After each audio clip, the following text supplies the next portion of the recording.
Captain Jake Morrison walked slowly across the bridge of the USN Defiance. His boots made soft sounds on the metal floor as he looked around at the alien controls that covered every wall. The ship was supposed to be humanity's first real starship. It was supposed to make Earth proud. But as Jake stared at the strange symbols and buttons he could not read, he felt only disappointment. The Defiance was not new. It was not even close to new. The alien ship had more scratches and dents than Jake could count. Burns from old battles covered the hull like scars. When the aliens from the Galactic Council had given it to Earth 3 months ago, they had not even tried to hide their laughter. Jake remembered that day clearly.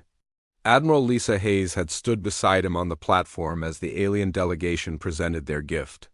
The creatures looked like tall birds with 4 arms and golden feathers. They spoke through machines that turned their clicks and whistles into human words.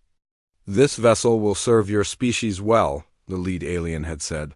But Jake had seen the way its eyes sparkled with amusement. "It is perfectly suitable for a new member race." The other aliens had made sounds that their machines did not translate. Jake was sure they were laughing. Admiral Hayes had kept her face calm, but Jake knew her well enough to see the anger in her eyes. She had spent 30 years in the Navy, and did not like being treated like a child. The handover ceremony had been broadcast across Earth. Millions of people watched as humanity received its first starship from the advanced civilizations of the galaxy. What they saw was a proud moment for their species. What Jake saw was a group of aliens giving Earth their garbage and calling it a gift. Commander Rick Thompson emerged from the engine room with grease on his hands and frustration on his face. Rick was the best engineer Jake had ever worked with. He could fix anything and make it work better than before. But even Rick was struggling with alien technology. "How bad is it, Rick?" Jake asked. Rick wiped his hands on a cloth and shook his head. "It's like trying to fix a car when half the parts are missing and the other half are from a different planet." "Which they are, by the way. Can you make it work?" "I can make it move and shoot, if that's what you're asking." "But Captain, this ship is older than my grandfather." "The aliens who built it probably threw it away decades ago," Jake nodded. He had expected as much. The Galactic Council had not given Earth a warship. They had given them a museum piece and told them to be grateful. Dr. Emily Carter walked onto the bridge carrying a tablet full of alien text. Emily was the smartest person Jake knew. She had learned 6 human languages before she was 20. Now she was trying to learn alien ones. Her blonde hair was tied back and she looked tired. She had been working for weeks to understand the ship's computers. "Any luck with the databases?" Jake asked. Emily sighed. "Some. I've figured out how to read their basic text. The good news is that most of their technical manuals are still in the system. The bad news is what I've learned about how they see us." "Tell me." Emily tapped her tablet and alien symbols appeared on the main screen. She had learned to make the ship's computers show human letters instead. According to their files, humanity is classified as a level 2 species. That means we're smart enough to use tools but too primitive to create real technology. They think we're good for manual labor and mining, nothing else. Jake felt his jaw tighten. "What level are they?" "The council races are mostly level 6 or 7. Level 10 is the highest. They've been traveling between stars for thousands of years. We've been doing it for 3 months. Rick snorted. "So they think we're cavemen who just learned to make fire." "That's exactly what they think," Emily said. "I found communication logs from the delegation that gave us this ship. They were betting on how long it would take us to crash it." Jake walked to the captain's chair and sat down. The seat was too big for him because it had been made for aliens. Everything on the ship reminded him that humans were not supposed to be here. The Defiance was currently docked at Luna Station, Earth's first space station beyond the moon. Admiral Hayes had given Jake the best crew she could find. Besides Rick and Emily, he had Lieutenant Commander Tom Wilson as his weapons officer, Major Sarah Collins leading the Marines, and Commander Lisa Park running communications. All of them were excellent at their jobs. All of them were struggling with alien technology they barely understood. "Captain," Lisa Park called from her station, We're getting a message from Admiral Hayes. Earth Command wants to speak with you. Jake stood up. Put it through. Admiral Hayes appeared on the main screen. She was sitting in her office on Earth, but she looked like she had not slept in days. Behind her, Jake could see charts and maps of star systems that humans had never visited. Jake, how's the shakedown going? We're learning, Admiral. Slowly, Hayes nodded. I know it's not easy. But Jake, this is important. The Galactic Council is watching everything we do. They want to see if we're worth keeping around. And if we're not, then Earth stays isolated. No trade, no technology, no contact with other species.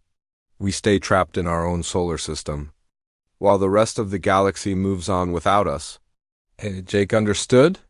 Earth had been alone in the universe for its entire history.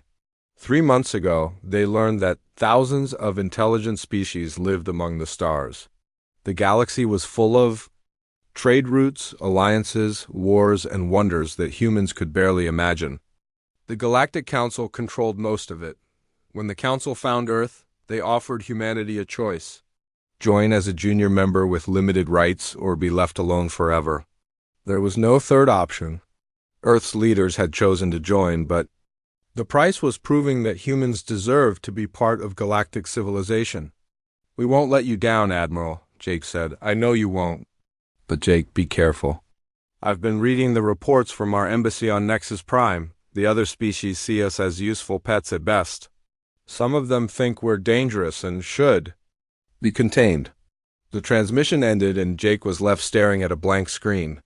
Around him, his crew continued working on systems they did not fully understand, preparing for missions they could not predict. Emily looked up from her tablet. Captain, I've been thinking about what the aliens said when they gave us this ship. What about it? They said it was perfectly suitable for a new member race. I don't think they were talking about its capabilities. I think they were talking about its limitations. Jake frowned. What do you mean? This ship is old and slow compared to their modern vessels. Its weapons are outdated and its shields are weak. If we get into real trouble, we can't fight our way out and we can't run away. Rick looked up from an alien control panel. So they gave us a ship that will get us killed if we try to act like equals. That's exactly what they did, Emily said. They want us to know our place. Jake stood up and walked to the forward window. Outside, he could see Earth hanging in space like a blue and white marble. It looked small and fragile compared to the vast galaxy that surrounded it. But it was home. It was worth fighting for. And we'll have to prove them wrong, Jake said. We'll take their old ship and show them what humans can do with it. His crew looked at him with determination in their eyes. They were Earth's representatives. Among the stars, they carried the hopes and dreams of their entire species. The aliens had given them a broken-down ship and expected them to fail. Jake Morrison smiled. The galaxy was about to learn that humans did not give up easily. Representative Marcus Webb sat at the smallest table in the massive chamber of the Galactic Council. The table was so small that his briefcase barely fit on it. Around him, hundreds of alien species conducted their business at tables that seemed to stretch for miles. The chamber itself was larger than any building on Earth. It could have held 10 football stadiums with room to spare. Marcus had been Earth's ambassador to the galaxy for only 2 months, but he already understood his place in the cosmic order. His table was in the back corner, far from the important discussions. When he tried to speak during sessions, the other representatives barely acknowledged him. Some openly laughed at his attempts to participate. The council chamber buzzed with activity as aliens of every shape and size debated trade agreements, border disputes, and military actions. Marcus recognized a few species from his briefings. The tall bird-like creatures were the Altanians who had given Earth the Defiance. The blue-skinned humanoids with 4 eyes were the Zentari, who controlled most of the galaxy's shipping lanes. The massive bear-like beings covered in scales were the Croshan, whose military might kept peace in their sector. All of them ignored the human sitting in the corner. Admiral Vex of the Hegemony Fleet stepped onto the central platform. He was a Zentari with dark blue skin and golden markings that showed his rank. His 4 eyes swept across the chamber before focusing on Marcus. When Vex smiled, it looked like a predator showing its teeth. Distinguished members of the Council, Vex announced. We have reached a decision regarding the newest member species. Marcus felt his stomach tighten. He knew this was about Earth. The humans have been given a patrol vessel and a crew. Now we must determine if they possess the qualities necessary for full membership in our alliance. Murmurs filled the chamber. Marcus could not understand most of the alien languages, but he recognized mockery when he heard it. The human ship will join a routine patrol mission in the Sigma sector, Vex continued. They will assist in protecting merchant vessels from pirate attacks. This will allow us to observe their capabilities and their commitment to council law. A Croatian delegate raised one massive arm. Admiral Vex, is it wise to send untested humans into active patrol duty? They might interfere with proper operations. Vex's smile grew wider. The human vessel will observe and learn. They will not be expected to engage in actual combat.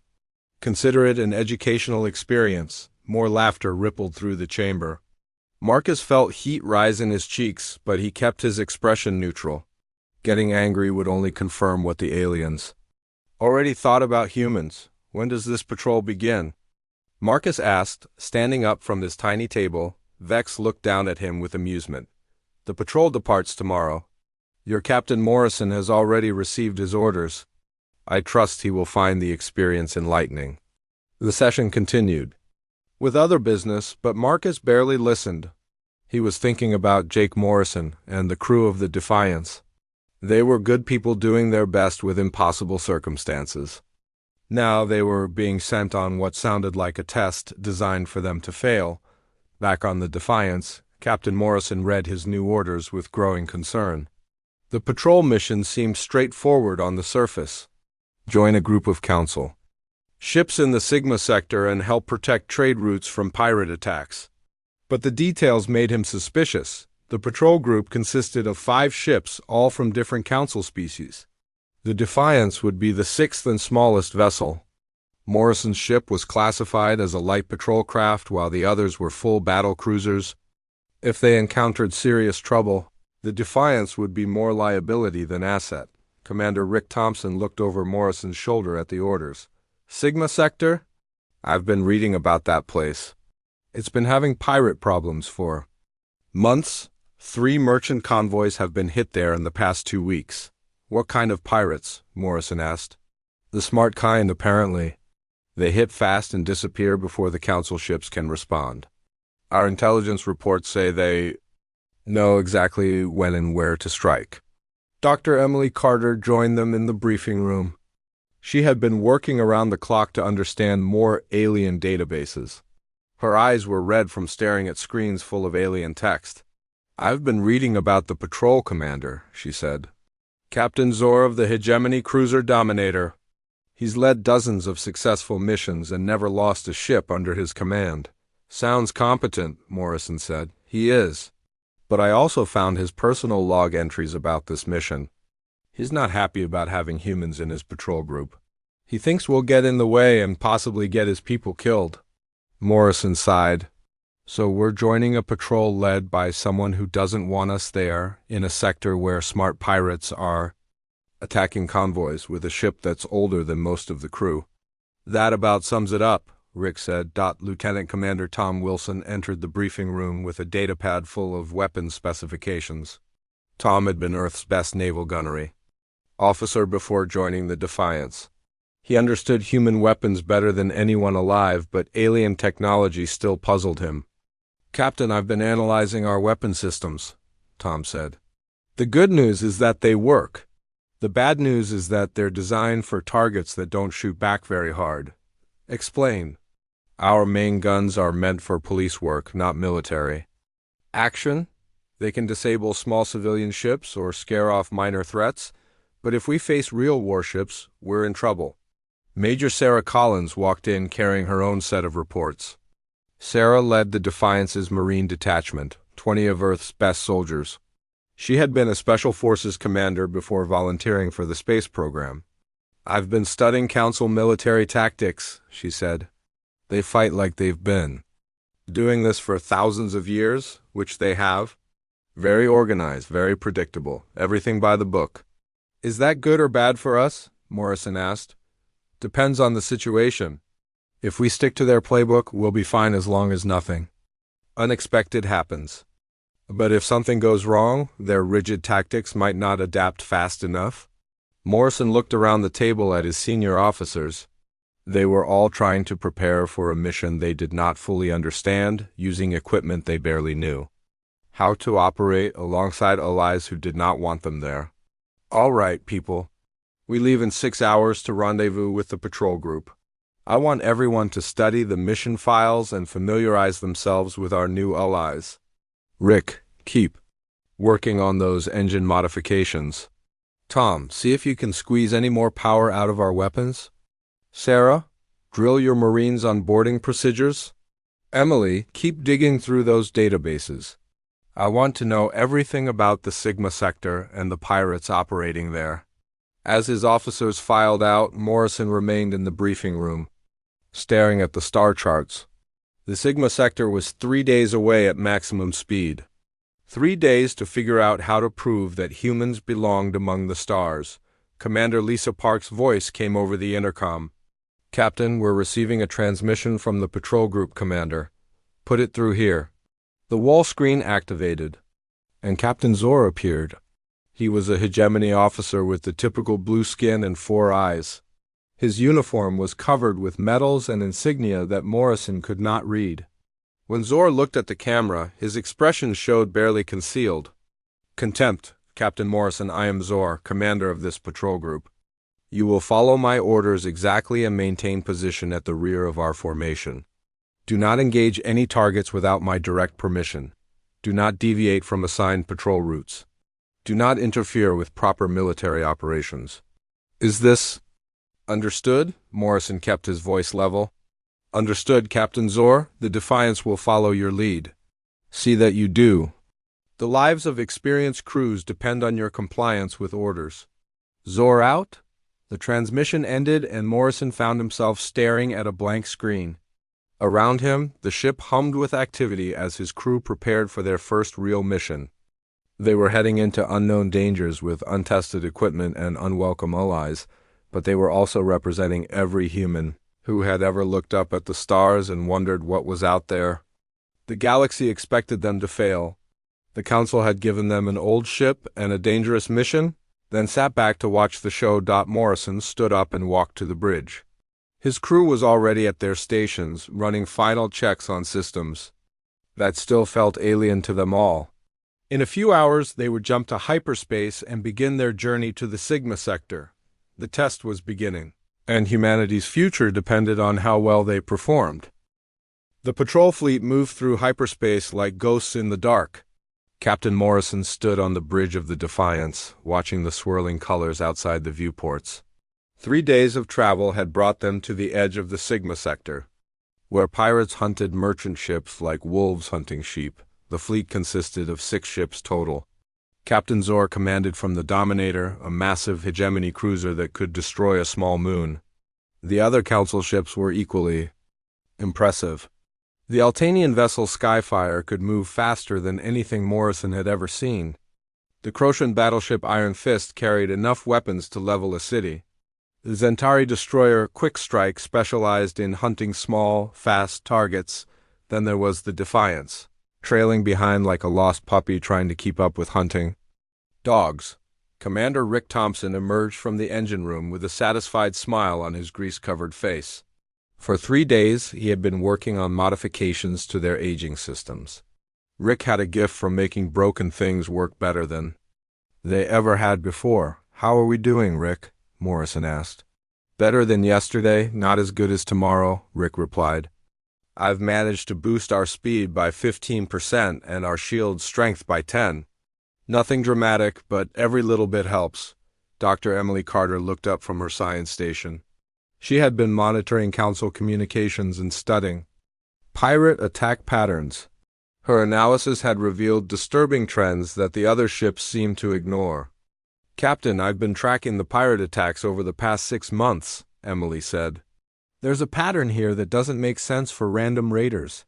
What kind of pattern? Emily brought up a star chart on the main screen. Red dots marked the locations of pirate attacks. At first glance, they seemed scattered randomly across the sector. But when Emily highlighted the dates and times, a different picture emerged. Look at this. The attacks aren't random. They're coordinated.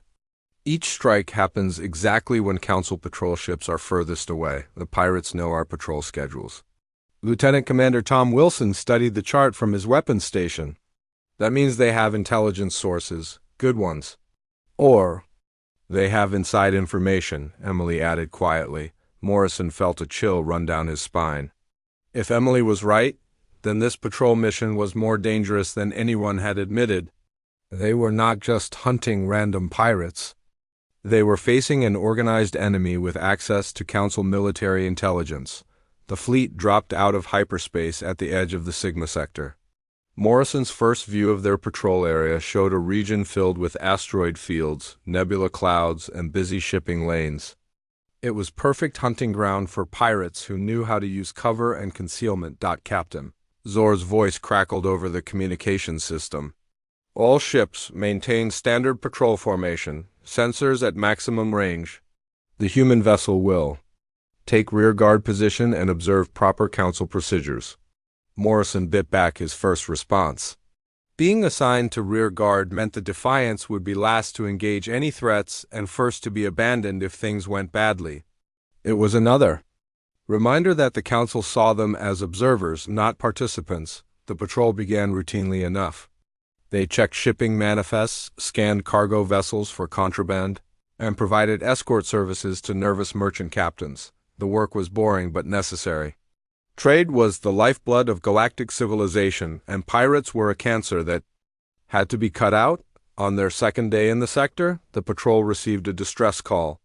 A merchant convoy was under attack near the Broken Ring asteroid field. Captain Zor ordered immediate response, and the Council ships raced toward the emergency at maximum speed. Morrison watched from the rear as the alien vessels demonstrated their superior technology. They moved with precision and grace that human ships could never match. Their sensors could detect threats at impossible distances. Their weapons could strike targets that were barely visible dots on the screen. The pirate force was small, only 3 light raiders attacking a convoy of cargo ships. The Council vessels arrived with overwhelming superiority and engaged according to their training manuals. Everything went exactly as expected. Almost everything. The pirates fought with desperate skill, using the asteroid field for cover and striking at the Council ships with hit-and-run tactics. They were outnumbered and outgunned, but they refused to break off their attack. Instead, they seemed to be testing the Council response, learning how the patrol ships moved and fought. Commander Lisa Park monitored the battle communications from her station. Captain, something's wrong here. The pirates are taking unnecessary risks. It's like they're more interested in studying our tactics than escaping, Morrison nodded. He had been thinking the same thing. The pirate attack looked less like a robbery and more like a reconnaissance mission. The battle ended with the pirates retreating after disabling one of the merchant ships and damaging 2 Council vessels. Captain Zor claimed victory, but Morrison noticed that the enemy had escaped with detailed scan data on every ship in the patrol group. That night, Emily worked late in her laboratory, analyzing everything they had recorded about the pirate attack. She cross-referenced their tactics, ship designs, and communication patterns with the intelligence databases they had received from the Council.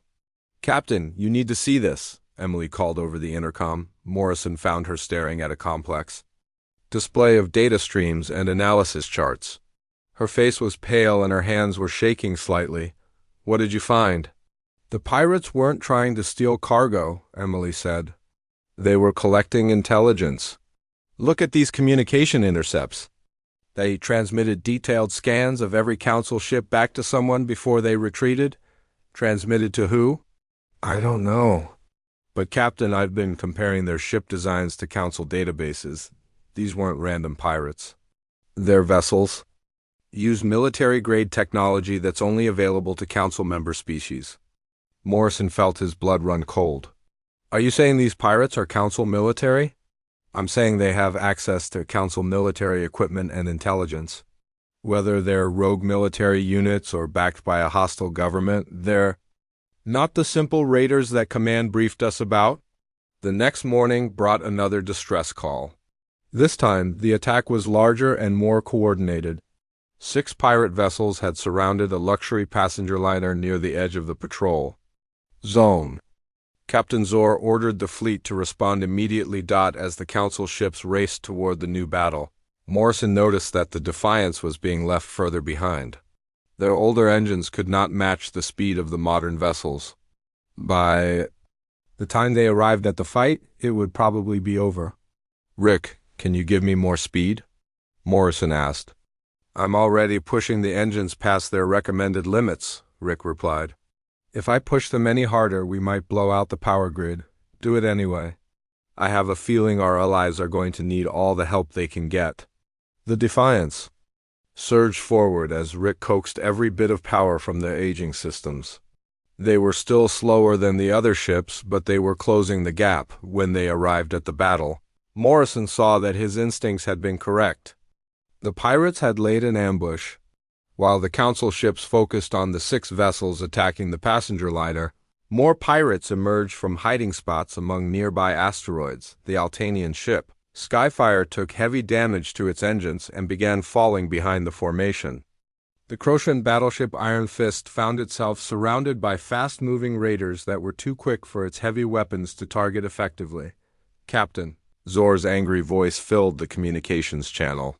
"Where did these additional ships come from? Our sensors showed only 6 enemy vessels." Emily was already working on the answer. "Captain, they're using some kind of stealth technology. Their ships were hidden until they attacked." "Can our sensors detect them?" Emily paused, studying her readings. "Maybe our sensors are older and simpler than the Council systems. They might not be fooled by the same stealth technology." Morrison made a decision that would change everything. "All stations, battle alert. Tom, charge all weapons. Lisa, open a channel to Captain Zor." "Captain Morrison," Zor's voice was sharp with anger. "Return to your assigned position immediately. This is not a situation for observers. With respect, Captain Zor, I think we can help. Our sensors are detecting movement patterns that your ships might be missing." "Impossible. Council sensors are far superior to your primitive equipment." "Maybe that's the problem," Morrison said quietly. He cut the communication and turned to his crew. Around him, the men and women of Earth prepared for their first real battle among the stars. They were about to discover what humans could accomplish when they stopped trying to be like everyone else and started being themselves. The galaxy was about to learn that sometimes the oldest, simplest approach was exactly what the situation required. 3 days after the ambush at the passenger liner, Captain Morrison received new orders from Fleet Command. Intelligence reports indicated that the pirate fleet was gathering for a major assault on Council Supply Depot 7, a massive facility that provided fuel and weapons to patrol ships across the sector. The depot was built inside a hollowed-out asteroid, making it nearly impossible to attack directly. Its shields could withstand bombardment from a dozen battleships, but the pirates had proven they were smarter than anyone expected. If they were planning to hit the depot, they had found a weakness that Council strategists had missed. Captain Zor called a meeting of all ship commanders. Morrison found himself sitting at a holographic conference table with 5 alien captains who still treated him like an unwelcome guest. The Hegemony commander had been promoted to fleet commander after their recent encounters, and his attitude toward the humans had grown even more dismissive. "The pirate force is estimated at 15 ships, Zor announced. "Intelligence suggests they will strike within 48 hours. Our fleet will defend the depot and destroy the enemy force." "Captain," Cree of the Altanian ship Skyfire raised a concern. 15 ships seems like a small force to attack such a heavily defended target. Are we certain about these numbers?" "Council intelligence has confirmed the report," Zor replied. "The pirates are desperate. They know we are closing in on their bases. This attack is their last chance to strike a major blow before we eliminate them." Morrison studied the tactical display showing the depot's location. Something about the whole situation felt wrong. The pirates had been careful and smart in all their previous attacks. Suddenly throwing their entire fleet against an impossible target made no sense. Dr. Emily Carter had been monitoring pirate communications from her station on the Defiance. Her analysis of their signal patterns and movement reports painted a different picture than what intelligence was providing. "Captain," Emily said over the private communication channel, "I'm reading much larger energy signatures than 15 ships.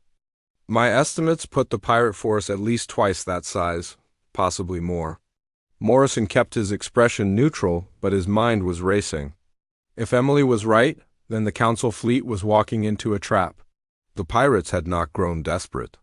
They had grown bold. Commander Rick Thompson had spent the past 3 days working on modifications that the aliens would have considered impossible.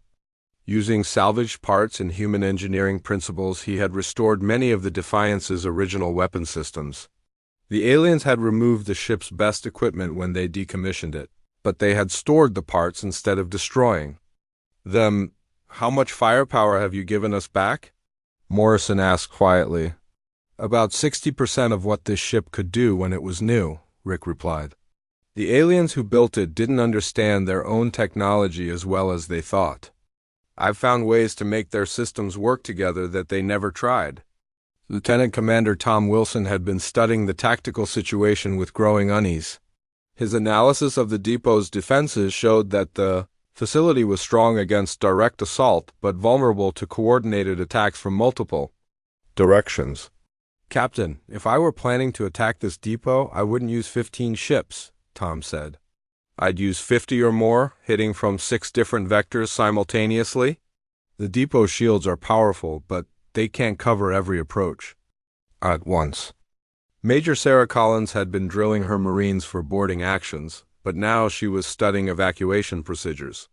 Her combat instincts were telling her that this mission would not go as planned. "Sir, I recommend we prepare for emergency extraction of depot personnel," Sarah said. "If the pirates break through the defenses, there will be thousands of civilians who need to be evacuated." Morrison nodded. His crew was seeing the same problems he was seeing. The official briefing did not match the tactical reality they were facing. But Captain Zor and the other council commanders seemed confident in their intelligence reports. The fleet moved to defensive positions around Supply Depot 7. The facility was impressive, carved into an asteroid 15 kilometers across.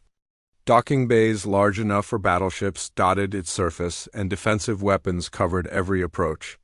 10,000 workers lived and worked inside the asteroid, keeping the depot running around the clock. Morrison positioned the Defiance at the edge of the defensive formation where Captain Zor had ordered him to stay. The other council ships took positions closer to the depot, their powerful shields and weapons ready to repel any attack. "Commander," Lisa Park monitored long-range sensors from her communications station. Her readings were picking up disturbances in hyperspace that suggested incoming ships. Lots of incoming ships. "Captain, I'm detecting hyperspace distortions at multiple locations around the system," Lisa reported. "Whatever's coming, it's much bigger than 15 ships." Morrison opened a channel to Captain Zor. "Fleet Commander, we're detecting larger enemy forces than expected. Recommend we request reinforcements." Zor's reply was sharp with irritation. "Captain Morrison, return to your assigned position and maintain communication silence. You're primitive. Sensors are clearly malfunctioning." The channel closed before Morrison could respond. Around him, his crew continued their preparations with grim determination. They were about to face an enemy that outnumbered and outgunned them. Led by allies who refused to listen to their warnings, Emily looked up from her science station with alarm in her eyes. "Captain, the hyperspace distortions are getting stronger. I count at least 40 ships approaching from 6 different directions." 40 ships? Morrison felt ice in his stomach. "Maybe more. They're using the same stealth technology we saw before, but our older sensors can detect the hyperspace wake they leave behind." Tom Wilson was already calculating firing solutions for targets that had not yet appeared. If they hit us from 6 directions simultaneously, the depot's shields won't be able to cover all approaches. Some of those ships will get through. Morrison made a decision that would define humanity's place in the galaxy. He opened channels to all departments on his ship. All hands, this is the captain. In approximately 10 minutes, we're going to face the largest pirate fleet ever assembled in this sector. The other ships in our fleet don't believe the threat is real. When the shooting starts, we're going to be on our own. He paused, looking around the bridge at the faces of his crew. They were Earth's representatives among the stars, flying a ship that the aliens had considered garbage. We came out here to prove that humanity deserves a place in the galaxy. Today we get that chance. Remember, we're not just fighting for ourselves. We're fighting for every human who ever looked up at the stars and dreamed of what was out there. The hyperspace alarms began sounding as the pirate fleet dropped into normal space. Morrison counted ship after ship appearing on the tactical display. Emily had been wrong about the numbers. There were not 40 pirate vessels. There were 60. The trap had been perfectly laid. The pirates had fed false intelligence to Council. Spies, drawing the entire patrol fleet to a location where they could be destroyed. Supply Depot 7 was not the target. The Council fleet was the target. Captain Zor's voice filled the communication channels, no longer dismissive but filled with panic. All ships, emergency combat formation. We are heavily outnumbered. Repeat, we are heavily outnumbered. Morrison looked at the tactical display showing 60 pirate ships surrounding 5 Council vessels and 1 human ship. The odds were impossible. The situation was hopeless. It was exactly the kind of fight that humans had been preparing for their entire history. All stations, battle alert, Morrison commanded. Let's show these pirates what Earth is made of. The pirate fleet attacked with precision that would have impressed any military academy. 60 ships moved in perfect coordination, striking the Council formation from 6 different directions simultaneously. Their tactics were flawless, their timing was perfect, and their intelligence about Council defenses was complete. Captain Zor's voice cracked with desperation over the communication channels. All ships maintain defensive formation. Focus fire on the closest targets. Request immediate reinforcements from Sector Command. But Morrison knew that help would not arrive in time. The nearest Council fleet was 3 days away. In 3 minutes, this battle would be over unless something changed dramatically. The hegemony cruiser Dominator shuddered under concentrated fire from 8 pirate vessels. Its shields flared and sparked as energy beams hammered its hull. Captain Zor had built his reputation on textbook tactics and superior technology. Now he was facing an enemy that had studied his textbook and built technology specifically designed to counter his advantages, the Altanian ship. Skyfire tried to use its superior speed to break out of the encirclement. 3 pirate ships had been waiting for exactly that move.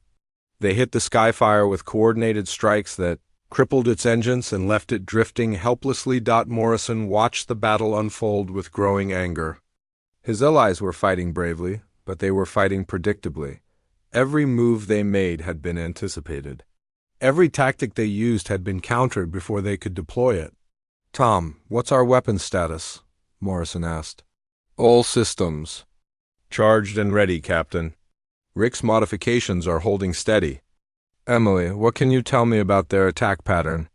Emily studied the tactical display with intense concentration. They're using classic pincer movements combined with overwhelming firepower concentration. Very effective against rigid defensive formations. What about weaknesses? Their coordination is their strength, but it's also their weakness. They're so focused on executing their plan that they're not adapting to unexpected changes. Morrison smiled grimly. The pirates had prepared for every possible Council response except one. They had not prepared for a response that ignored Council doctrine completely. Rick, I need everything you can give me. Speed, weapons, shields, everything. Captain, if I push the systems much harder, we might lose main power. Do it anyway. Lisa, open a channel to all ships. Morrison's voice cut through the chaos of battle communications. All Council vessels, this is Captain Morrison. Of the Defiance, we're going to try something new. Follow our lead if you can. Captain Zor's reply was sharp with panic. Morrison, return to formation immediately. We cannot afford to have ships breaking ranks. With respect, Captain Zor, your formation isn't working. Morrison cut the communication and turned to his crew. Tom, target the command ship in the center of their formation. Emily, plot us a course straight through their main battle line. Rick, give me ramming speed. His bridge crew stared at him in shock. Lieutenant Commander Tom Wilson was the first to find his voice. Captain, are you ordering a suicide run? I'm ordering an attack that they won't expect because no sane commander would try it. The Defiance broke from the Council formation and accelerated directly toward the center of the pirate fleet. Morrison's ship was smaller and older than any vessel on the battlefield, but it was also more maneuverable than the pirates had calculated. Commander Rick Thompson's modifications proved their worth immediately. The Defiance's restored weapon systems cut through pirate shields like they were made of paper. The older, simpler technology was immune to the electronic warfare systems that had been designed to counter modern Council ships. Dr. Emily Carter coordinated targeting solutions that exploited weaknesses in pirate ship designs that the aliens had never noticed. Her understanding of multiple species engineering principles allowed her to predict structural failure points with deadly accuracy. Major Sarah Collins prepared her Marines for boarding actions that would have been impossible with standard Council equipment. Human flexibility and improvisation turned desperate situations into tactical advantages. The pirates had prepared for everything except humanity. Morrison's direct assault caught the enemy formation completely off guard. The Defiance punched through their main battle line, destroying 3 ships and crippling 2 others before they could react. But more importantly, the human attack disrupted their careful coordination. All Council ships, the enemy formation, is breaking up, Morrison broadcast. Hit them while they're confused. Captain Zor, his ship badly damaged but still fighting, seemed to understand what the humans were doing. All vessels follow the Defiance. Attack pattern random. Repeat, attack pattern random. The Council ships abandoned their rigid formations and began fighting like humans. They used the asteroid field for cover, struck at weak points instead of following targeting priorities, and adapted their tactics moment by moment instead of following predetermined plans. The battle turned into chaos, which was exactly what Morrison had wanted. In an organized fight, the pirates held every advantage. In a chaotic brawl, human unpredictability became a weapon. The Defiance danced between enemy ships, its older systems proving more reliable than anyone had expected. Rick Thompson's engineering genius kept them fighting when newer ships would have failed. Tom Wilson's gunnery skills put human precision against alien technology and won. Emily Carter's analysis turned scientific knowledge into tactical advantage. Admiral Lisa Hayes, monitoring the battle from Earth, watched with growing amazement as her people rewrote the rules of space combat. The Defiance was not just surviving the impossible battle. It was winning. One by one, pirate ships began falling to the combined assault of Council vessels using human tactics. The enemy commanders, trained to fight predictable opponents using standard procedures, found themselves facing something they had never encountered before: humans who refused to follow the rules. The tide of battle shifted when Morrison made his most audacious move yet. Instead of targeting enemy weapons or engines according to standard doctrine, he ordered Tom Wilson to target their communication arrays. "Cut off their ability to coordinate," Morrison commanded. "Make them fight as individuals, instead of as a fleet." The strategy worked perfectly. Without central command and control, the pirate fleet began falling apart. Ship captains who had been following complex battle plans suddenly found themselves alone and confused. They started making mistakes, breaking formation, and exposing themselves to concentrated fire. Captain Zor's damaged voice came over the communications channel. "Morrison, your tactics are impossible. No military academy teaches such methods." "That's because no military academy is run by humans," Morrison replied the battle ended with 37 pirate ships destroyed or captured and the remaining 23 fleeing in disorder. The Council fleet had suffered heavy damage, but all ships survived. Supply Depot 7 was secure. More importantly, the galaxy had witnessed something that would change everything. A single human ship had turned certain defeat into overwhelming victory using tactics that no alien species had ever conceived in the aftermath of battle. As rescue ships arrived to tend the wounded and salvage the debris, Morrison stood on his bridge looking out at the stars. His crew moved around him with quiet efficiency, securing systems and preparing damage reports. Commander Lisa Park approached with a communication from Fleet Headquarters. Captain, we're receiving priority messages from Council Command, Earth, Government, and about 50 different news services. Morrison smiled. Tell them we'll provide a full report once we've taken care of our wounded and helped with rescue operations. The galaxy wanted to know how humanity had accomplished the impossible. The answer was simple, though the aliens would need time to understand it. Humans had never learned to give up. The news of the Battle of Sigma Sector spread across the galaxy faster than any ship could travel. Within hours, every major news network was broadcasting the impossible story. A single human vessel had defeated a pirate fleet that had nearly destroyed an entire Council task force. Representative Marcus Webb found himself in a very different position when he returned to the Galactic Council chambers. The tiny table in the back corner was gone. Instead, he sat at a proper diplomatic station near the center of the hall. Alien species that had ignored Earth's existence for months now requested private meetings with urgent regularity. The chamber buzzed with whispered conversations in dozens of languages. Marcus could not understand the words, but he recognized the tone.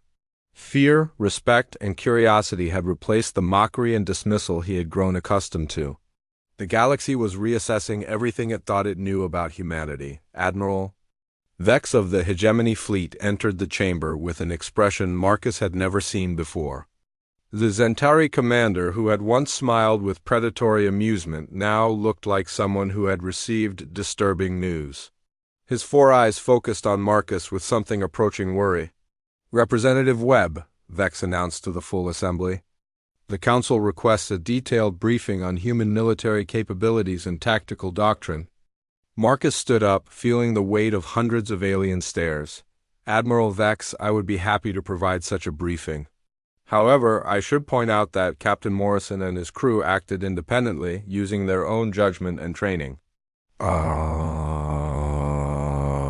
You saying that other human military units possess similar capabilities? Marcus paused, choosing his words carefully. The truth was that Earth's military had been studying the battle recordings for days, trying to understand exactly what Morrison had done. His tactics had been brilliant, but they had also been completely improvised. I'm saying that human military personnel are trained to adapt to changing circumstances and think independently when standard procedures prove inadequate. Murmurs filled the chamber. The concept of soldiers making independent tactical decisions during battle was alien to most Council species. Their military doctrines emphasized following orders and maintaining formation above all else. A Croatian delegate raised one massive arm. Representative Webb, are you telling us that human commanders regularly ignore established military doctrine? I am telling you that human commanders are expected to achieve victory using whatever methods prove necessary. The chamber fell silent. Marcus realized he had just described something that terrified most alien military minds. The idea of subordinates making strategic decisions without permission violated everything they understood about proper military hierarchy. Back on the Defiance, Captain Morrison reviewed battle damage reports with his senior officers. The ship had taken hits during the fight, but Commander Rick Thompson's modifications had held. More importantly, Rick's analysis of their performance was revealing capabilities that even Morrison had not expected. Captain, I've been studying our combat data, Rick said. The aliens built this ship better than they realized. When I restored the original systems and integrated them with our modifications, we created something that's more effective than either technology alone. Dr. Emily Carter had spent the past week analyzing captured pirate databases and communication logs. Her discoveries painted a disturbing picture of the enemy they had faced.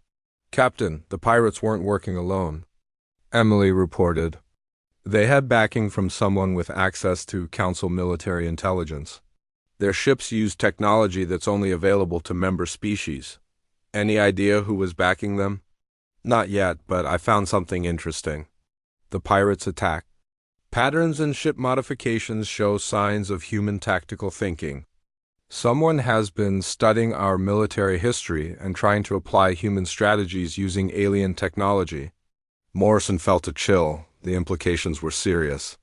If hostile aliens were studying human warfare and combining it with superior technology, Earth might face enemies far more dangerous than simple pirates. Lieutenant Commander Tom Wilson had been working with Council technicians who were studying the Defiance's weapon systems. Their reactions to human modifications had been enlightening. "Captain, the aliens are fascinated by what Rick did to their technology," Tom reported.